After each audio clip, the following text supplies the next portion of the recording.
এক একটি মনু অতিক্রান্ত হলে ব্রহ্মাণ্ড জলমগ্ন হয়।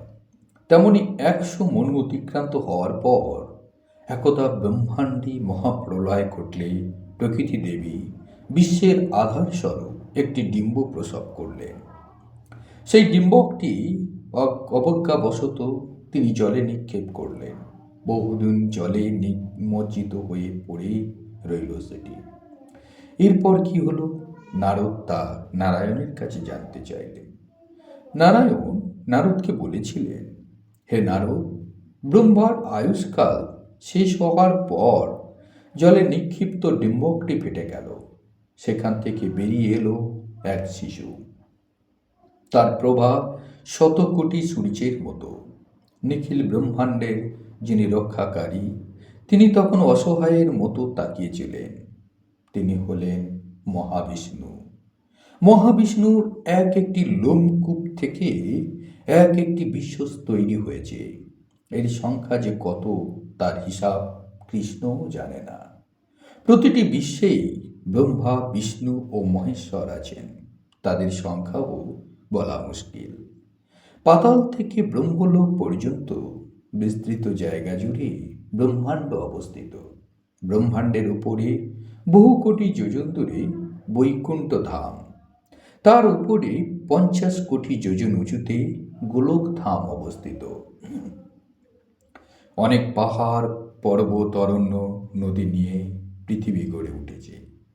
পৃথিবীর নিচে আছে 7টি পাতাল, উপরে 7টি স্বর্গলোক ও ব্রহ্মলোক। এসবই ব্রহ্মাণ্ডের অন্তর্গত। প্রতিটি ব্রহ্মাণ্ডে ব্রহ্মা, বিষ্ণু, মহেশ্বর ও 3 কোটি দেবতা, দিগশ্রী, দিকপাল, নক্ষত্র ও গ্রহ সকল বিরাজমান। পৃথিবীতে 4টি বর্ণ, নিচে সাপের দল এবং চরাচর বর্তমান। ওই বিরাট পুরুষ বারবার উপরের দিকে তাকালেন, খিদের জ্বালায় কেঁদে উঠলেন। তারপর কৃষ্ণের ধ্যানে মগ্ন হলেন। তার মুদ্রিত চোখের সামনে ভেসে উঠল শ্রীকৃষ্ণের সেই মনোমুগ্ধকর মুখখানি। তিনি মৃদু মৃদু হাসছেন। ব্রহ্মজ্যোতিতে ভরপুর তার দেহ। পীতবস্ত্র পরিধান করেছেন। বালকরূপী মনোমুগ্ধকর শ্রীকৃষ্ণকে দেখে তিনি আনন্দিত হলেন। পরমেশ্বর কৃষ্ণ তাকে বরদান করে বললেন, হে বৎস, ক্ষুধা তৃষ্ণা নিবৃত্তি করে তুমি আমার মতো জ্ঞানী হয়ে ওঠো। তুমি হবে কামনা শূন্য, অসংখ্য ব্রহ্মাণ্ডের আধার হয়ে অবস্থান পূর্বক মহাপ্রলয় কাল না আসা পর্যন্ত নির্ভয়ে থাকো। প্রকৃতির গর্ভ থেকে সৃষ্ট নিজের পুত্র মহাবিরাটের কানে মন্ত্র শোনালেন। বেদ ও তন্ত্রের 6 অক্ষর বিশিষ্ট সেই মন্ত্রের প্রথমে প্রণব, পরে কৃষ্ণ, তারপর স্বাহা, সর্ববিঘ্ন নাশকারী সর্বশ্রেষ্ঠ মন্ত্র দিলেন। তারপর তার খিদে মেটাবার ব্যবস্থা করলেন। শ্রীকৃষ্ণ তাকে জিজ্ঞেস করলেন, বৎস, তোমার আর কিছু জানার আছে?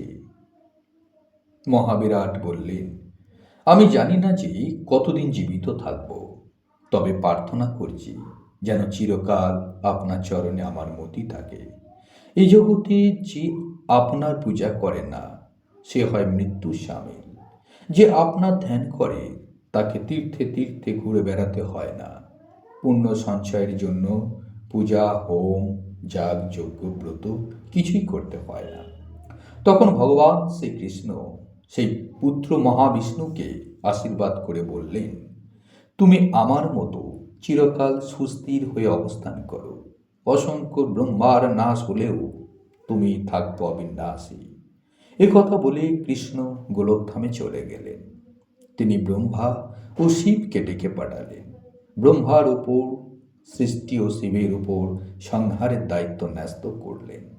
ব্রহ্মা ও শিব সেই মহাবিষ্ণুকে প্রণাম করে তার আদেশ পালনে হলেন তৎপর।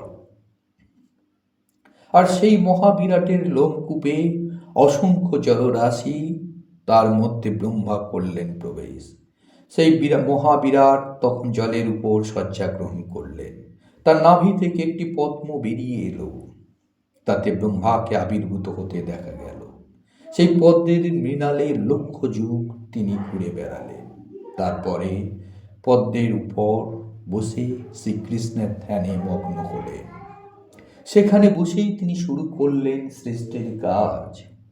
তার কপাল থেকে মহেশ্বরের অংশে সৃষ্টি হলো 11 জন রুদ্রের।